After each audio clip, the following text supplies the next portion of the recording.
नमस्कार शेतकरी मित्रांनो, नितीन ॲग्रो जर्नी या चॅनलमध्ये आपलं मनपूर्वक स्वागत आहे. जर आपलं 1 एकर जमीन क्षेत्र आहे आणि आपण नारळ बाग लावायचा विचार करत आहोत, तर यामध्ये आपण किती कमाई करू शकतो, खरी आकडेवारी यामध्ये किती आहे, ही आकडेवारी ऐकून आज आपण थक्क व्हाल. तर काही लोक म्हणतात 50,000 रुपये वर्षाकाठी मिळतात, काही लोक म्हणतात 5 लाख रुपये मिळतात. आणखी काही जे सोशल मीडियावरती आज आपण पाहत आहे, अनेक वेगवेगळे आकडे आपल्या समोर येत आहेत. तर खऱ्या अर्थाने किती आपल्याला उत्पन्न यातून मिळतं, याचं मी आज तुम्हाला प्रत्यक्ष गणित दाखवणार आहे की झाडांची संख्या किती असावी, झाडांना नारळ किती लागतात, त्यामध्ये आपल्याला बाजारभाव कशा पद्धतीने मिळतो आणि आपल्याला यामध्ये सगळं होऊन खर्चाची बाजू किती असते, यातून आपल्या हाती नफा किती उरतो. आणि शेवटी मी एक महत्त्वाचा मुद्दा सांगणार आहे. आपलं हे नारळ बागेचं 1 एकरातलं जे उत्पन्न आहे ते 100% दुप्पट किंवा उत्पन्न वाढवू शकतो. तर मित्रांनो, आपण यामध्ये पहिला भाग बघूया. आपलं 1 एकर जमीन क्षेत्र आहे, तर त्यामध्ये झाडे किती बसतात. तर सर्वप्रथम आपण लागवडीपासून सुरुवात करू. तर मित्रांनो, 7.5 बाय 7.5 आपण जर अंतर ठेवलं तर साधारण 1 एकरामध्ये 70 ते 75 झाडे बसतात. तर काही शेतकरी 8 बाय 8 मीटरचे अंतर ठेवतात, तर काही शेतकरी इंटरक्रॉपिंगसाठी कमी झाडे ठेवतात. म्हणजेच आपली जी एकंदरीत कमाई आहे ती झाडांच्या संख्येवरती अवलंबून आहे. तर मित्रांनो, ह्या अंतरामध्ये आपण कशा पद्धतीने उत्पन्न मिळवणार आहे आणि कशा पद्धतीने आपल्याला हे नियोजन करायला पाहिजे. तर मित्रांनो, यामध्ये भाग दुसरा, एका झाडाला आपल्याला जवळपास किती नारळ लागतात.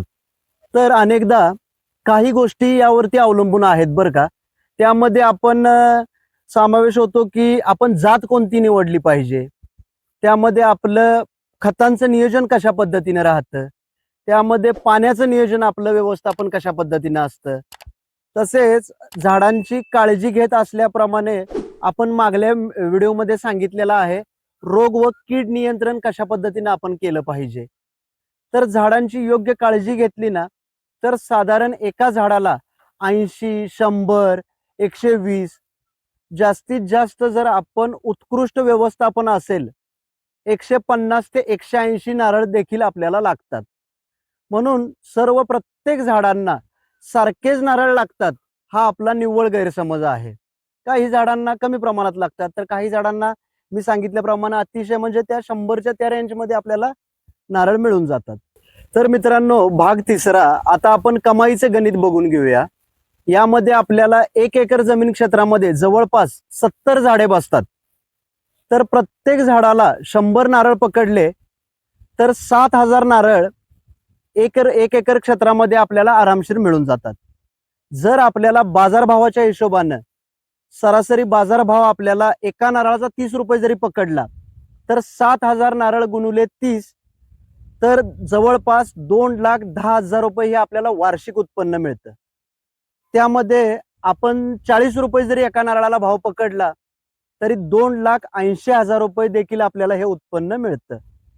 जर आपण नारळाचा 50 रुपयानं भाव जरी पकडला तरी जवळपास 3,50,000 रुपये उत्पन्न आपल्याला वार्षिक मिळतं. यामध्ये आपण इथं थांबायला नाही पाहिजे. अजून यामध्ये खर्चाचं गणित देखील आपल्याला पाहणं गरजेचं आहे. खर्चाची बाजू आता आपण जाणून घेणार आहोत. वर्षभराचा जर आपण विचार केला तर झाडांची खते, औषधे, पाणी, मजुरी किंवा आपल्या झाडांच्या बागेचा इतर खर्च, तर जवळपास हा अंदाज जर मांडला 40 ते 80,000 रुपये वर्षभर आपल्याला हा खर्च येतो. तर हा खर्च प्रत्येक भागानुसार बदलला जातो बरं का. म्हणून निव्वळ नफा काढताना आपण हा खर्च प्रत्येक वेळी आपल्याला वजा करावा लागणार आहे. यामध्ये आपण झाडांची जी लागवड करताना या खर्चाची बाजू लक्षात घेऊनच आपल्याला जाती आणि आपल्याला व्यवस्थापन चांगल्या पद्धतीने आपल्याला करणं गरजेचं ठरणार आहे. तर मित्रांनो, भाग पाचवा, यामध्ये आपण नफा किती राहू शकतो. जर आपण उत्पन्न 2,80,000 रुपये पकडलं, यामध्ये होणारा खर्च जो आहे तो 70,000 जर पकडला, तर जो निव्वळ नफा जो आहे हा वजा जाता 2,10,000 रुपये हे वर्षाकाठीला आपल्याला राहतं. त्याचबरोबर आपल्याला चांगला बाजारभाव, आपलं जर चांगलं व्यवस्थापन राहिलं तर यामध्ये मी आपल्याला सांगतो आपल्याला हमखास नफा हा मिळत राहणार आहे. तसेच आपण व्यवस्थापन पाहिलं, झाडांचा खर्च पाहिला आणि होणारा यातून उरलेला उर्वरित नफा बघत आहे, तर याचं हे जे नियोजन आहे हे चांगल्या प्रकारे आपल्याला ठेवणं फार गरजेचं ठरणार आहे. तर मित्रांनो, मी सांगितल्याप्रमाणे भाग 6वा मी पहिल्यांदाच सांगितलं, हा मुद्दा अतिशय महत्त्वाचा ठरणार आहे. आपल्याला होणारा सगळा जो काही खर्च, नफा, यातून होणारा फायदा हे सगळं आपण जाणून घेतलेला आहे. यामध्ये आपण नुसतं नारळ विक्रीवरती अवलंबून न राहता यामधून आपल्याला शहाळे विक्री म्हणा, नारळाच्या घरच्या घरी नारळाची रोपे तयार करणे म्हणा, नारळाच्या बागेमध्ये आपण आंतरपीक भाजीपाल्याचं कशा पद्धतीने घेऊ शकतो, आपण इथून मागे याच्यावरती व्हिडिओ देखील बनवलेले आहेत. यामध्ये सविस्तर सगळी माहिती दिलेली आहे. यामध्ये आपण सेंद्रिय खत कशा पद्धतीने तयार करू शकतो, म्हणजे गांडूळ खत म्हणा, बाकी इतर सेंद्रिय खत. तसेच नारळाची पाने, करवंटी याचा आपल्याला काहीतरी उपयोग करून घेता आला पाहिजे. तर यातून जो आपल्याला जो आपल्याला खर्चाची बाजू कमी करणारा सोर्स यामधून आपल्याला 100% उभा राहतो आणि यातून आपल्याला खर्चाची म्हणजे खर्च कमी करता 100% येणार आहे. म्हणून आपण पूर्णपणे उत्पन्नावरती अवलंबून न राहता ह्या गोष्टींचा आपल्याला अभ्यास करणं किंवा ह्या गोष्टी अंमलात आणणं फार गरजेचे आहेत. तर मित्रांनो, 1 एकर जमीन क्षेत्रामध्ये आपण नारळ शेतीतून आपण कशा पद्धतीने कमाई करू शकतो, खर्चाची बाजू काय असते, यातून मिळणारा आपल्याला नफा कशा पद्धतीने मिळतो, याचा सगळ्याचा आपण आज आढावा या व्हिडिओद्वारे घेतलेला आहे. तर नारळ शेतीतून सर्वात महत्त्वाचं म्हणजे स्थिर उत्पन्न कधीही नसतं. हे उत्पन्न ठरतं म्हणजे आपल्या व्यवस्थापनावरती, आपल्या नारळाच्या उत्पादनावरती आणि सर्वात महत्त्वाचा म्हणजे जो आपल्याला नारळाचा बाजारभाव मिळतो यावरती ह्या सर्व गोष्टी आपल्या अवलंबून आहेत. तर मित्रांनो, आजचा हा व्हिडिओ खूप माहितीपूर्वक आहे.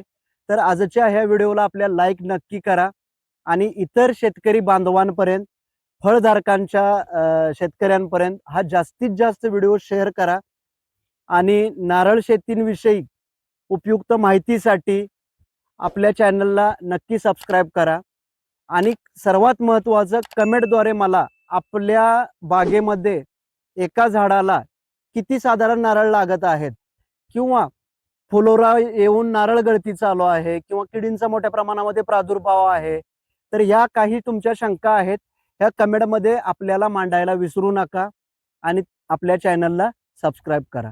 जय जवान, जय किसान.